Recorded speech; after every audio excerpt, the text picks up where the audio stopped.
Hi, welcome back to another issue of Stand on Guard, another edition. I'm your host, David Krayden, joining you live from our nation's capital in Ottawa. I wish I could say Washington, where all the action is right now. And I'm glad, thank you for joining me. I don't often do an afternoon show. I'm trying to do 2 or 3 a week. But this is a big event. We've got Mark Carney is in Washington. It's his first event as an elected prime minister, his first real trip. Of course, when he was an unelected prime minister, he decided to go visit his friends in Europe first. But we'll be back momentarily with the goods on what's going on. The prime minister lied and his minions continue to lie.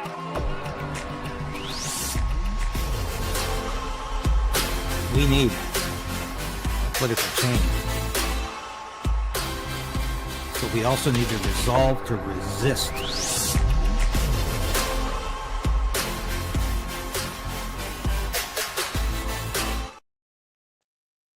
Remember now what Donald Trump said yesterday about this historic meeting. And of course, remember what Mark Carney's been saying over the last 4 months. He's going to get tough with the president of the United States. He's not going to take anything. And of course, this is not over yet, but it's worth reporting so far what we've seen. I'm going to show you clips from the news conference, then show you how the mainstream media is already interpreting this as triumphant for Mark Carney. And it's incredible. But here's how Donald Trump prefaced this visit by Mark Carney to Washington, D.C. today. What's your expectation for your meeting with the Canadian Prime Minister tomorrow?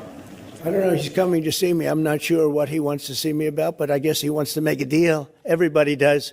They all want to make a deal because we have something that they all want. We have something that they all want. China wants to make a deal very badly. You see what's happening to China. China is being decimated, and I don't want that to happen. But they have to make a fair deal. We were losing hundreds of billions of dollars a year. We were losing think of it, on our trade policies with Biden. We're losing $5 billion a day. I think Josh, as a great businessman, would not let that happen too long, right? How many groups could lose $5 billion a day? If you lose $5 billion one day, that's the end of that company, right? You're fired. He says, you're fired. Get out of here. So we essentially did that, and we have it down to a very low number. We're doing really well, really well. Yeah, taken away from, Hollywood. Hollywood doesn't do very much of that business. They have the nice sign and everything's good, but they don't do very much. A lot of it's been taken to other countries. So he's not taking this very seriously at all, is he?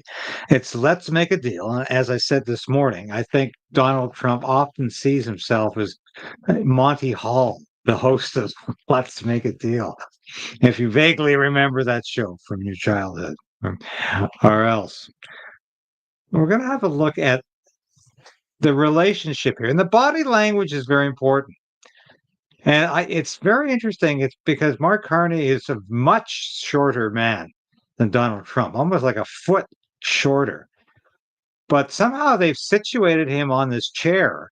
So he's almost the same height. I find this fascinating. And here, we'll get into this. Thank you very much, everybody. Yeah, here they are.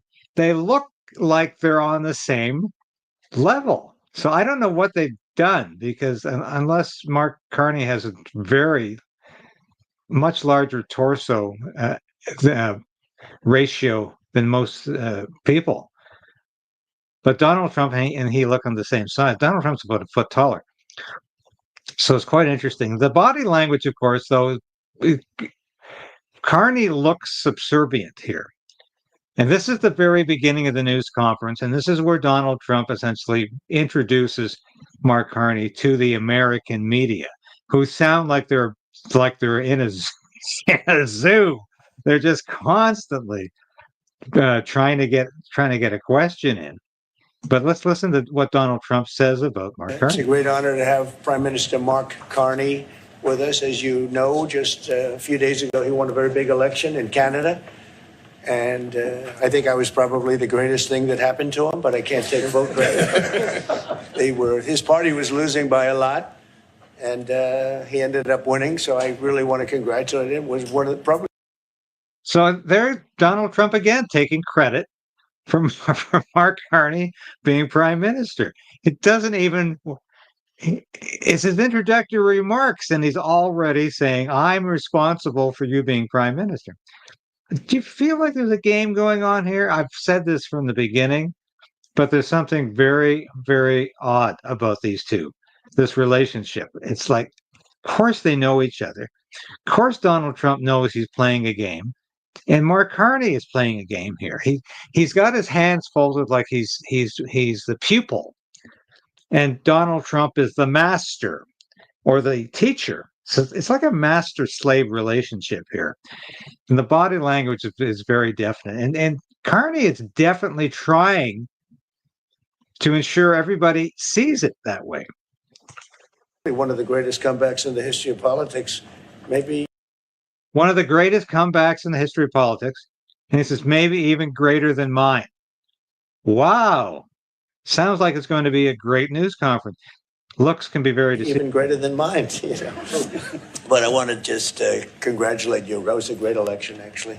We were watching it with interest, and I think Canada chose a very talented person, a very good person, because we spoke before the election quite a few times. And it's an honor to have you at the White House and the Oval Office. And you see the new and improved. And it goes right to the artwork. Thank you very much, Donald Trump, for helping to elect Mark Carney as the prime minister. It was not a great election. It was a terrible election run by the Liberals, and it was very Orwellian. And we had 2-minute hate sessions virtually every day, but they called them elbows up sessions for the Liberal supporters. It was a terrible election, and you interfered in it. And I have to say that I don't tire of saying that, because you all know I love Donald Trump. I love what he's doing. I hate the fact that we can't defund CBC this week or next month or maybe even next year. But Donald Trump, within days of influencing the Canadian election, defunded National Public Radio and public broadcasting, which together make up what we have in Canada as the Canadian Broadcasting Corporation, or CBC. So, ironically, Donald Trump denied Canada the opportunity to defund CBC with a Pierre Poilievre of conservative government. But within days of making that interference call, he defunds his public state broadcasters. I really find that ironic, but very, very frustrating as well. I'm sure most of you do. But let's get to the next one, because it's Mark Carney's response to Donald Trump. He's saying, thank you, great master, for having me here in Washington, and we're going to do great things. And of course, what is he trying to say here? I am subservient to the president, even though I told my Canadian audience I'm going down there to get tough with the president. Let's have a look, because it's all very fascinating.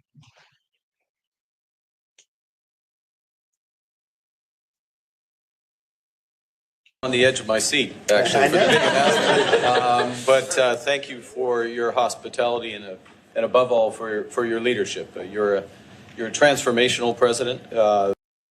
This is interesting, because remember, during the campaign, it was reported that during one of these during this famous phone call, that Mark Carney has had 3 different interpretations, 3 different versions of this phone call.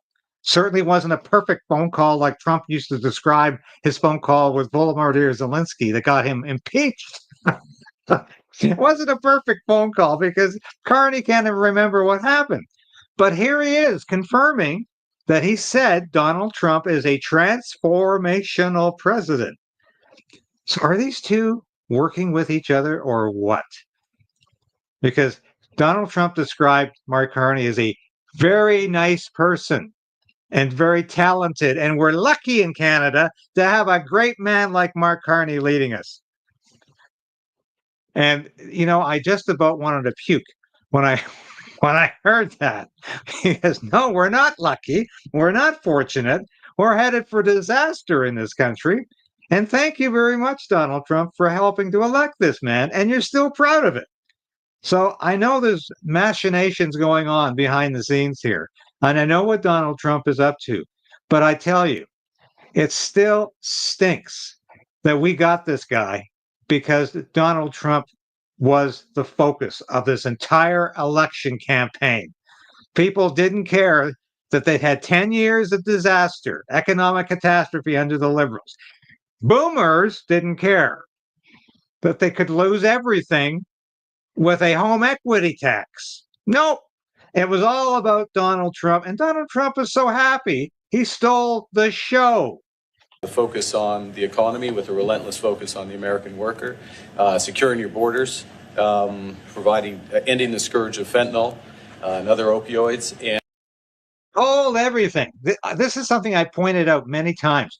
Do you think Mark Carney is going to end the scourge of fentanyl or reduce the amount of fentanyl going across the U.S. border, which, of course, was what started Trump's tariff threats in the beginning? It was all about border security and the flow of fentanyl across the border. Oops, I better stop using that word. The flow of this drug across the border. Do you think Mark Carney is going to stop the flow of that drug across the border because he's so deep in the pocket of China, where all of this fentanyl is coming from?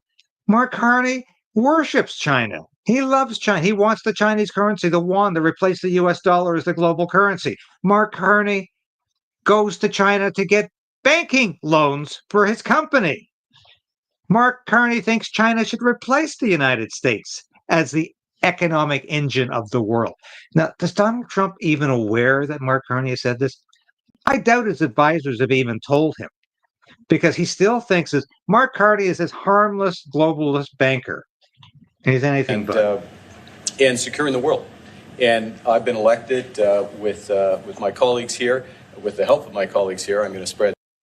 And by the way, his colleagues here, he's talking about Foreign Affairs Minister Melanie Joly, Public Safety Minister David McGuinty, and International Trade Minister Dominic LeBlanc. They're sticking very closely. You can't see them in the camera, but they're literally right next to him, almost as emotional devices for him.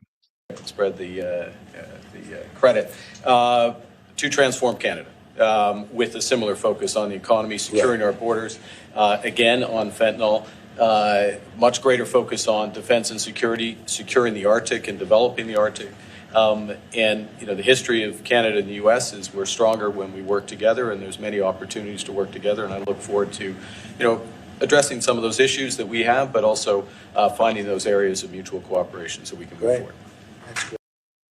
Now, didn't he just say the other day that the era of cooperation with the United States was over?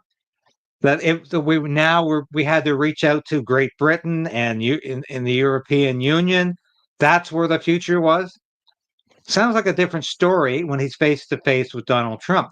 Although Donald Trump isn't buying any of this, and of course, here's Mark Carney trying to sound like Pierre Poilievre. This is the irony of this whole thing for me, people. This is the irony of this. Are we almost at the end? Let's play the end, Very nice. and I'll tell you what the end. It's a very nice statement. It's a very nice statement. In other words, I approve of that statement. Donald Trump says, it's okay, Mark Carney. I approve of what you said, and you have my blessing. And as my underling, as my lackey, as the person who is prostrate before me, it's okay. I'm 100% behind you, Mark Carney, and I give you my agreement. I'm not often very tough on Donald Trump, but I have to be about this because Mark Carney and Donald Trump are playing us right now. And the irony is, here's Mark Carney saying, here's what my liberal government's going to do. It's going to tackle affordable housing. It's going to make Canada more secure, especially that border. Yeah. And we're going to make sure the Arctic is secure. And we're going to build up our military and have great border security. And sounds like Pierre Poilievre's program, didn't it? But that's exactly what he's up to. The irony for me is that this should be Pierre Poilievre meeting with Donald Trump. Pierre Poilievre should be the one talking it seriously about housing affordability, not because we're going to build Soviet-style block housing, but because we're going to reduce taxation and regulations that are contributing to the high cost of building houses in this country, as Pierre Poilievre has said dozens of times during the campaign. Mark Carney doesn't even, well, he doesn't want to understand that. He wants to build Soviet-style block housing. Now, Donald Trump just lets him get away with this. And of course, Mark Carney should not really be the one talking about the future of Canada because he's the past.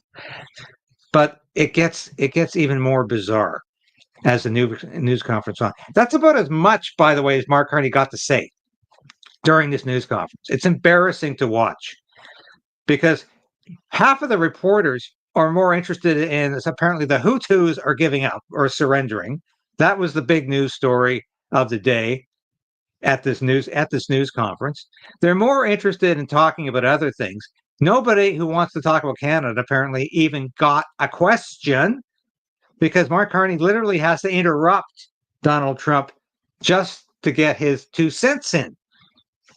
But Donald Trump holds forth and holds forth and holds forth, sometimes talking about policies and issues that have absolutely nothing to do with this visit or even what this news conference is supposed to be addressing. But the idea is to completely dominate the proceedings. And at times, it's like Mark Carney's not even there. Donald Trump is so dismissive, so apt to not even look over in his direction, that it's like Carney's not even at the news conference. That's all I can describe it as. Here's some more of it. No, it's fine. It's there. It's good.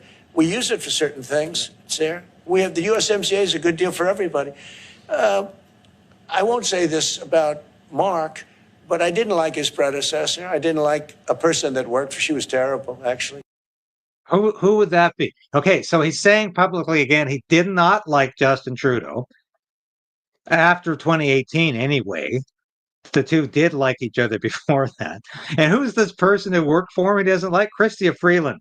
He cannot stand Chrystia Freeland to the point that every opportunity he has, he brings up Chrystia Freeland's name. She was a terrible person, and she really hurt that deal very. Or not necessarily her name, but the fact that this person who worked for Justin Trudeau and who was one of the chief negotiators of the USMCA, he does not like this badly person. Because she tried to take advantage of the deal and she didn't get away with it. You know what I'm talking about. But so we had a bad relationship having to do. And of course, Mark Carney is the godfather of Chrystia Freeland's children, so they're very close. And he's sitting there taking it. Do with the fact that we disagreed with the way they viewed the deal, and we ended it. We ended that relationship pretty much. The USMCA is great for all countries. It's good for all countries. We do have a negotiation coming up over the next year or so to adjust it or terminate it. Mr. President, I'll say a word on USMCA. Like, this was probably the first opportunity, and I watched this whole news conference, for Mark Carney to interject into the conversation. And he uses it to talk about the USMCA, which of course, I don't know if Donald Trump has any intention of renegotiating that. I may, Mr. President. It is a basis for a broader negotiation. Some things about it are going to have to change.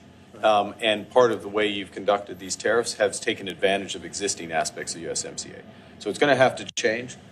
There's other elements that are come, and that's part of what we're going to discuss. Right. During the campaign, Prime Minister. So we have Mark Carney admitting that Donald Trump is not going anywhere with the USMCA, is he? Because some of it's going to have to change. That meaning we're going to have to renegotiate the whole damn thing. And there doesn't seem to be any public pronouncement from the Carney regime, from the Carney government about the reality of that. This is in no way going to be easy to renegotiate. And Mark Carney can't decide whether he should be on his knees or prostrate before Donald Trump, at least in Washington, or back in Ottawa, pretending he's going to get really tough with this guy because he understands how Donald Trump works. But here's another instance. Of course, Donald Trump humiliates Mark Carney by again talking about Canada as the 51st state. Apparently, he's done it twice today. But in Mark Carney, of course, that gets him a little upset, but not too upset because he can't show, first of all, the fact he's prone to erupt in anger. And secondly, he can't look at all like he's upset with Donald Trump. To change your mind on tariffing Canada. Tariffing cars? Tariffing Canada. Is there anything he could say to you in the course of your meetings with him today that would get you to lift tariffs on Canada? No. Why not? Just the way it is. What's your first state? Yeah. If Canadians don't want it, would you respect it? All right, so he's asking, the reporters are asking Donald Trump, are you prepared to drop any of the tariffs? And he says, what, tariffs on cars? No. Is that simple? No. The answer, there's no room for negotiation when you can't get past no. Now, there's an excellent series, two-volume series about negotiation. One is called Getting Past No, and the second volume is called Getting to Yes. And Donald Trump has read those books because I know when I did a symposium on negotiation back in the military, it was specifically stated that Donald Trump endorsed these books because he uses them as part of his negotiation strategy. But Donald Trump's not getting past no on this issue. Cars are finished. In fact, he says, we don't want to buy Canadian cars. We don't want to buy Canadian steel. Now, is he posturing, or is this his bottom line? Will he move on this at all? Mark Carney really doesn't have a clue where Donald Trump is going with any of this. Sure, I would. But this is not necessarily a one-day deal. This is over a period of time. They have to make that decision. Yes, Okay. go ahead. Yeah, if I may. If respectfully, Canadians' view on this is not going to change on the 51st state. Secondly, we are the largest client of the United States. All right, that's the smartest thing Mark Carney has said, I think, in months. We are the largest client of the United States. Somebody had to inform Donald Trump of that, just like we don't have a $200 million or billion dollar, subsidy as a result of trade. There's no such thing as a subsidy. There's a trade deficit. Yes, the U.S. has a trade deficit with Canada of 60 billion, not 200 billion. And if you take the oil and gas out of that equation, the United States has a trade surplus with Canada. Does Donald Trump know this? I can't see how he can't. His chief economic advisors, his Treasury Secretary, they know that. And they also know that the United States is reliant upon Canadian gas and oil, especially petroleum, raw crude, because it's not sweet crude. It's sulfuric crude, and that's the sort of crude the United States refineries are accustomed to. That's what they're built for. That's why the United States buys all of our cheap oil and gas, because they're made for it. And because Alberta can't go anywhere. We talked about this morning. Alberta can't sell its gas anywhere else. It's forced to sell cheap oil to the United States where it's refined and shipped back to Canada. Now that's the bad raw deal that Donald Trump's talking about.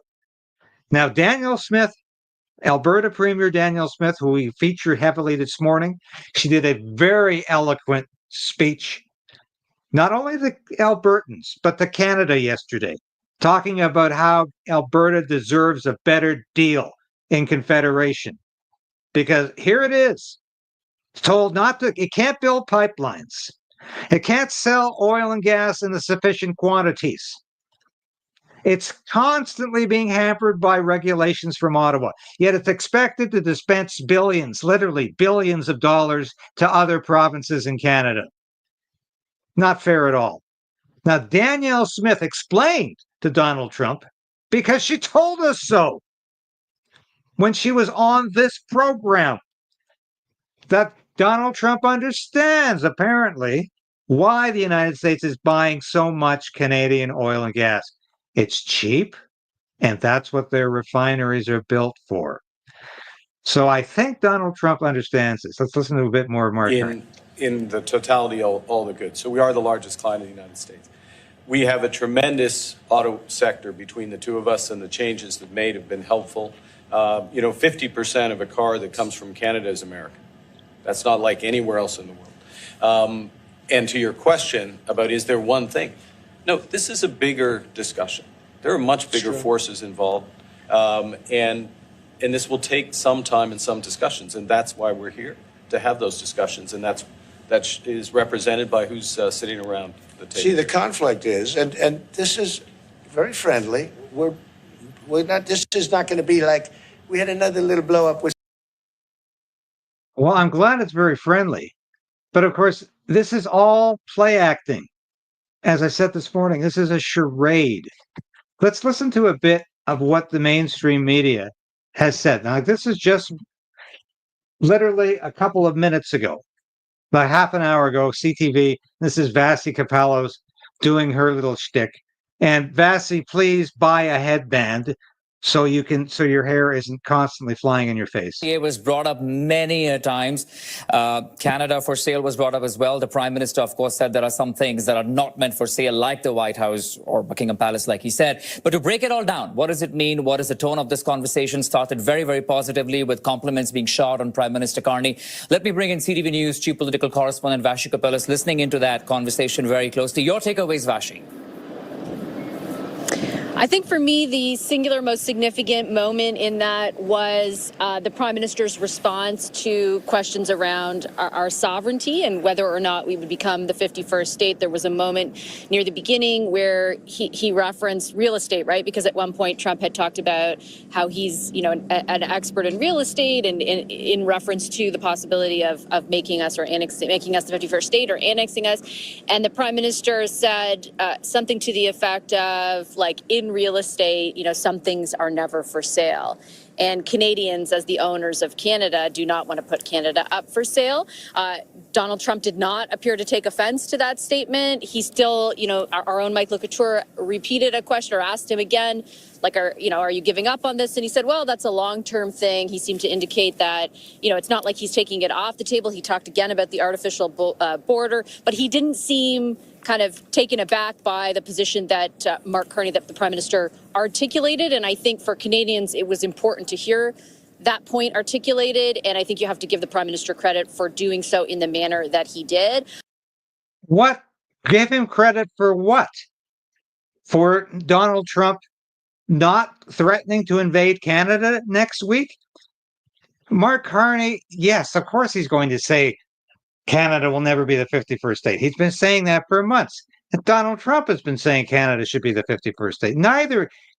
This is a game they're playing. Donald Trump has no intention of making Canada 51st state, unless, of course, the country collapses.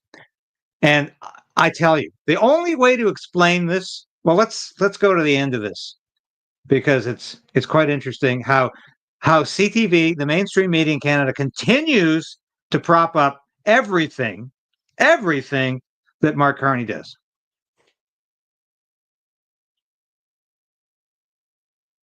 And that would perhaps provide a floor for future negotiations. He again repeated all the falsities about the disproportionate, in his view, not correctly, but in his view, trading relationship between our two countries, but seemed to say that there wouldn't be more tariffs additional tariffs, but also that these tariffs that are in place right now on steel and aluminum, for example, or on cars would be here to stay. So those are my primary takeaways, sort of like at the beginning of some sort of discussion on where the trade relationship goes from here. Not a lot of clarity necessarily on exactly what that looks like, but the big moment, I think the one that we will be talking about for months, perhaps years to come, was the moment in which the Prime Minister articulated that Canada is not for sale directly to the president. Indeed.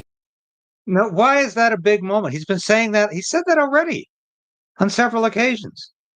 And He said that, and he said Canadians really own Canada, and the way he pushed back, saying that some real estate is not for sale. But talking about what industry insiders are watching very closely here from Canada, Vassy, especially steel and aluminum. While there was discussion about cars and energy, the president once again reiterating and saying that we don't need their cars, we don't need their steel, we don't need their aluminum. And at the same time, talking about USMCA, saying that, you know, it's a good deal. It's a deal, he said, that has benefited nations. He said we may be revisiting it, we will renegotiate it. So a lot of maybes, ifs and buts on how he plans to move forward. But at least by the looks of it, Vassy, it seemed like a positive beginning where it all started with a lot of compliments being showered on Prime Minister Carney. Of course, we have to see where all of this discussion goes, looking at the delegations on both the sides. Yeah, it's hard to reconcile a lot of what he said around trade. I'm not sure whether we can say it's good or bad at this point because we have no idea what happens next, but it certainly didn't end up with the Prime Minister being Zelensky, which is, I think, the primary risk factor that existed going into this meeting. I think on the tariffs, if you are, for example, in the steel and aluminum industry, there was nothing positive about what the president said. He was very specific when asked another specific question, which is, are you going to take them off? Like, is there anything Mark Carney could say today that would, prompt you to lift those tariffs? And he said unequivocally no. So Zelensky, that's, I guess, the new buzzword. I don't think I've heard that before. The idea that you're sitting there and JD Vance and company come in to start to take over the news conference. And of course, that's actually nothing happened today with that. But that's not really the point, because if JD Vance had said anything today, he should have said, Mark Carney, Canada needs to be subject to the same free speech as I've talked about when I'm in Europe. And JD Vance said nothing to them. I was very disappointed about that. At any rate, we'll be continuing to watch this afternoon. We'll have further updates in the morning. And I have Neil Oliver on the show with me tomorrow. Don't miss it. We're back to the regular hour of 10. My goodness, you can't change the time in the middle of the week, or else half your audience misses you. Sorry about that this morning. Join me tomorrow at 10. We're going to have a great show. Thanks again for watching this afternoon episode, and I'll be with you again tomorrow. This has been David Krayden coming at you live from Ottawa. See you in the morning.